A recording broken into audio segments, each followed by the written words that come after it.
नमस्कार मित्रों, स्वागत है आपका ज्ञान गंगा आयुर्वेद क्लासेस में। आज हम लोग बात करने वाले हैं अष्टांग हृदय के अंतर्गत सूत्र स्थान का जो 12वां चैप्टर है अर्थात दोष भेदी अध्याय के अंतर्गत जो सेकंड पॉइंट है आप लोग देखेंगे दोषों के क्षय प्रकोप प्रशमन के कारण के बारे में देखेंगे। कारण को जानने से पहले हम लोग जानेंगे कि एक्चुअल में क्षय किसे कहते हैं। क्षय का मतलब संचय, प्रकोप और प्रशमन कहते किसे हैं, उसको डिफाइन कैसे करते हैं, क्योंकि बिना डिफिनेशन के या उनको जाने बिना हम लोग उसके कारण को जानेंगे तो शायद ये बात अधूरी रह जाएगी। तो आइए सबसे पहले देखते हैं दोषों का क्षय, संचय या लक्षण। दोषों के क्षय या संचय के लक्षण होते क्या है। क्षय को हम लोग कहते हैं एक्युमुलेशन। एक्युमुलेशन का मतलब होता है कोई पर्टिकुलर जो दोष होता है एक स्थान पर जैसे प्रमाण में बढ़ रहा है, कॉल्ड एक्युमुलेशन। तो हम लोग जानते ही हैं। तो पहले देखेंगे क्षय के लक्षण क्या होते हैं। क्षयो वृद्धि स्वधाम्ने, क्षयो वृद्धि स्वधाम्ने। तो किसका मतलब होता है कि स्वधाम्ने को मतलब होता है दोषों का अपने स्थान में वृद्धि होना क्षय कहलाता है। क्या कहलाता है? दोषों का अपने स्थान में वृद्धि होना क्षय अर्थात संचय कहलाता है। उसके बाद देखेंगे कि जब संचय हो रहा है तो उसके लक्षण भी शरीर में कुछ न कुछ प्रकट होंगे। तो कह रहा है प्रद्वेषो वृद्धि है। जो वृद्धि का जो कारण है, जिन कारणों से वृद्धि हो रही है उसके विपरीत जो है वृद्धि उसका द्वेष होता है। जिन कारणों से शरीर में क्षय हो रहा है उसकी द्वेष होता है, उसका शरीर उसका द्वेष करता है कि नहीं ये नहीं खाना है, उस तरह की विपरीत इच्छा होगी। और साथ ही साथ विपरीत गुण इच्छा च, मन या शरीर उसके जिन कारणों से दोष की वृद्धि हो रही है उसके विपरीत खाने की इच्छा करता है। दैट इज कॉल्ड क्षय। क्षय हो गया। अब देखेंगे दोषों के कोप तथा शमन के लक्षण क्या होते हैं। तो कोप और शमन को हम लोग बिल्कुल साधारण भाषा में समझ लेंगे।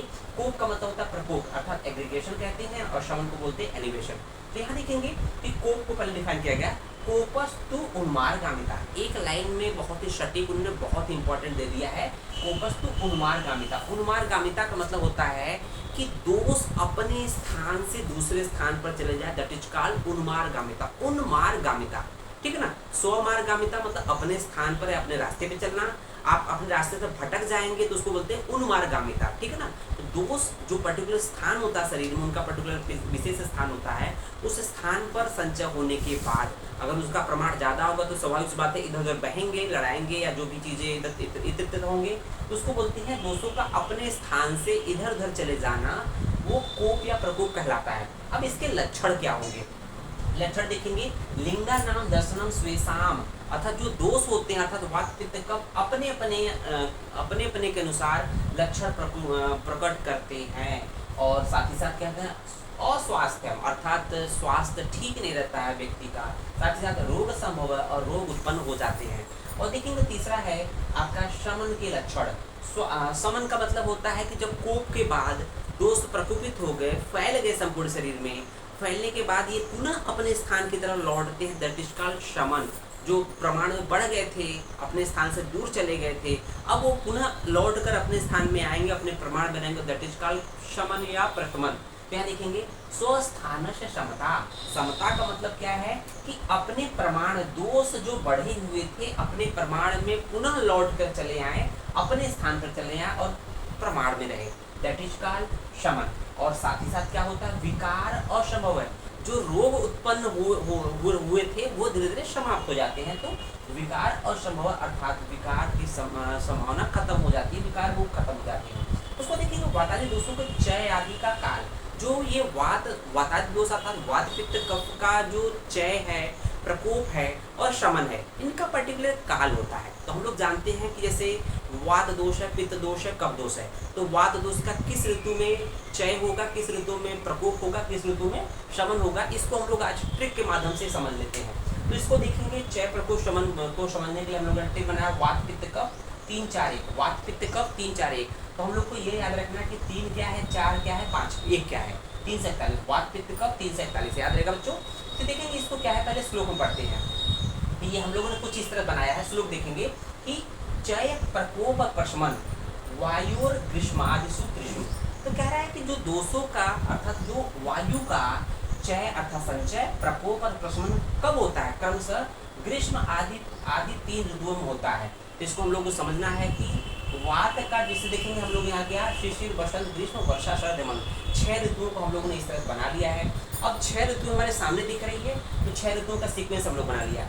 इस शिशिर को 1 नंबर दे दिया, बसंत को 2 नंबर, ग्रीष्म को 3 नंबर और वर्षा को 4 नंबर, शिशिर को शरद को 5 नंबर और हेमंत को 6 नंबर। तो यहाँ पर बोला गया है कि वात दोष का जो चय होता है वो ग्रीष्म में होता है, ग्रीष्म में।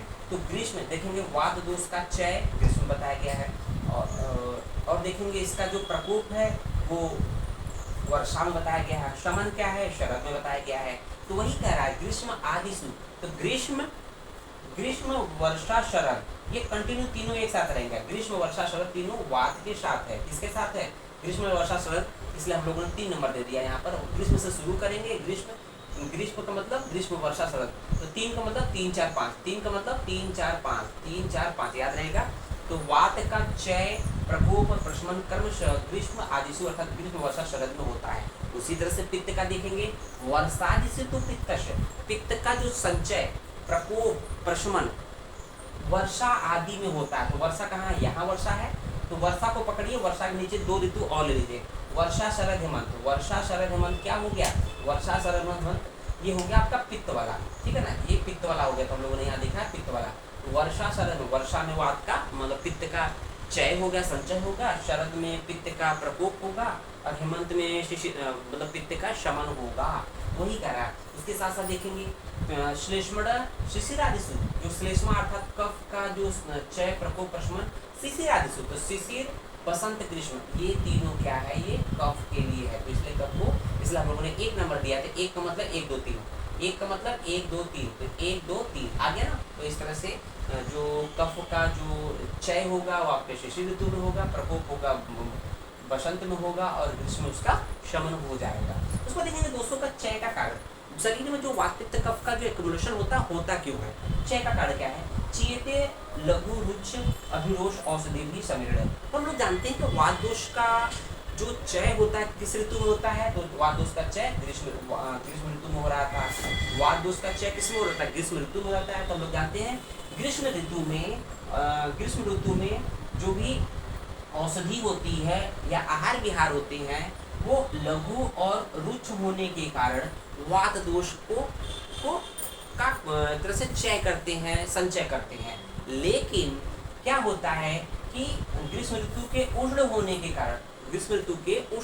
के कारण ये क्या करते हैं कि ये वात को प्रकोपित नहीं करते हैं। तो ध्यान रखिएगा, ग्रीष्म ऋतु उष्ण होती है, उष्ण होने के कारण जो है ये जो आहार विहार जो वात को प्रकोपित तरह से चय करने वाले जो बढ़ाने वाले जो आहार विहार हैं वो ग्रीष्म ऋतु के उष्ण होने की वजह से वात का प्रकोप नहीं करते, संचय करते हैं।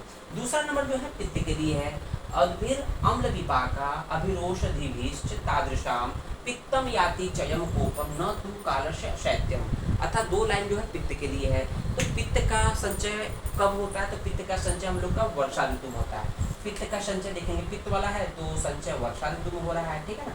तो वर्षा ऋतु में होता क्या है, जल और औषधियों का विपाक अम्ल होता है। तो क्लियर कर दिया है, अद्भिर अम्ल विपाका, अम्ल विपाक किसका है, औद्भिर मतलब जल का, और औषधियों और जल का अम्ल विपाक होने की वजह से वर्षा ऋतु में क्या होता है, पित्त का संचय होता है, ठीक है ना। लेकिन पित्त का संचय होता है लेकिन प्रकोप क्यों नहीं होता है, तो दिया हुआ है चयम कोपम न तु, लेकिन प्रकोप नहीं होता है। क्यों नहीं होता, कालस्य शैत्यम, वर्षा ऋतु में काल के शीत होने की वजह से, वर्षा ऋतु थोड़ी सी शीतल ऋतु है होने की वजह से यहाँ पर पित्त का प्रकोप नहीं होता है, ठीक है ना।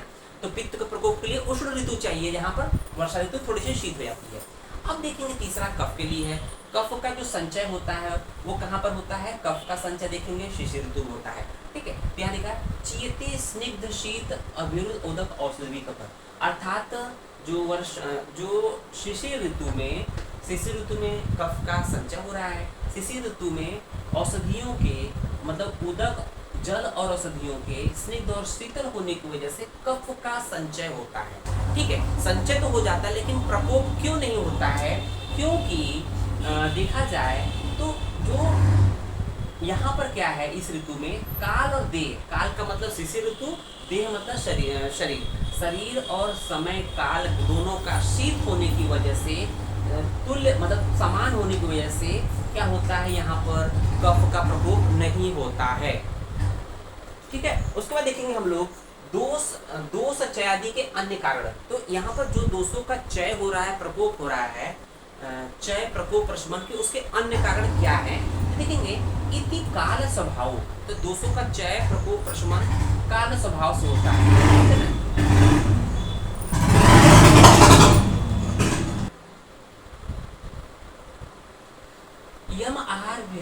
यम आहार आदि वशात पुनः, अर्थात कि जो दोष प्रकोपक आहार विहार होते हैं काल के न होने पर भी, काल के न होने पर भी दोषों को प्रकोपित करते हैं, दोषों का चय करते हैं। और जो कंट्रोल्ड आहार होते हैं, अर्थात जो कंट्रोल आहार विहार होते हैं का सेवन करने पर भी, काल के होने पर भी, अगर आप कंट्रोल आहार विहार सेवन करेंगे और दोषों को प्रकोपित करने वाले अगर काल भी है तो भी दोष का प्रकोप नहीं होता है। तो ये छोटी सी बात थी। वो देखेंगे दोषों की व्याप्ति का निवृत्ति। व्याप्ति का मतलब दो शरीर में दोषों का प्रकोप, प्रसार, और निवृत्ति का मतलब होता है उनका शमन। किस तरह से होता है, उनमें एक उपमा दी है, क्या है, व्याप्नोति सहसा देहम अपादस्तलस्त मस्तकम निर्वतते कुपितो मलो अल्प अल्प जड़ो भवत्। तो यहाँ पर एक उपमा दी गई है, एक तुलना की गई है। जिस प्रकार से समुद्र में उसमें बोला गया है कि संपूर्ण शरीर में दोषों का जो सिर से लेकर पैर तक, देखेंगे पाद तल मस्तकम, पाद तल अर्थात पैर से लेकर मस्तक मतलब सिर तक, तो दोषों का शरीर में व्यापनोति अर्थात व्याप्ति अर्थात जो प्रेशर होता है, फैलाव होता है, वो अचानक होता है, अचानक होता है, सहसा मतलब तीव्र तेजी से होता है। लेकिन उसका जो शमन होता है वो धीरे धीरे, मलो अल्पम अल्पम, धीरे धीरे होता है। किसकी तरह होता है, तो तुलना दिया जलौघवत। जलौघवत का मतलब होता है, उसमें देखेंगे जल, बुक में देखेंगे जल का पूर, जल का पूर दिया हुआ। इसका मीनिंग क्या है कि जब नदी में तेज स्पीड से जब पानी आता है तो उसकी धाराएं, जब मान लीजिए गर्मियों के दिनों में नदी क्या होती है, बहुत पतली बहती है, ठीक है ना।